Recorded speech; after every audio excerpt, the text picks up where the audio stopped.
মুমিনরা জান্নাতে আল্লাহকে দেখতে পাবে। আল্লাহ দিদার একমাত্র মুমিন বান্দাদের জন্যই।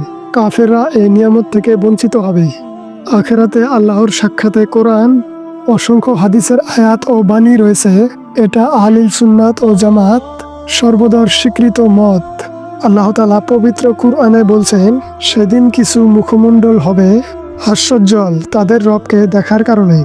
নবী সাল্লাল্লাহু আলাইহি ওয়াসাল্লাম বলেন, জান্নাতীরা যখন জান্নাতে প্রবেশ করবে, আল্লাহ তাআলা তখন তাদেরকে বলবেন, তোমরা কি চাও আমি আরো অনুগ্রহ তোমাদেরকে বাড়িয়ে দেই? তারা বলবে, আমাদের চেহারাগুলো কি আলোক উজ্জ্বল করে দেননি? আমাদের জান্নাতে দাখিল করেননি এবং জাহান্নাম থেকে নাজাত দেননি? রাসূলুল্লাহ সাল্লাল্লাহু আলাইহি ওয়াসাল্লাম বলেন, এরপর আল্লাহ তাআলা আবরণ তুলে নেবেন। জান্নাতীদের আল্লাহর দর্শনের লাভের চেয়েও অধিক পছন্দনীয় জিনিস আর কিছুই দেওয়া হয়নি।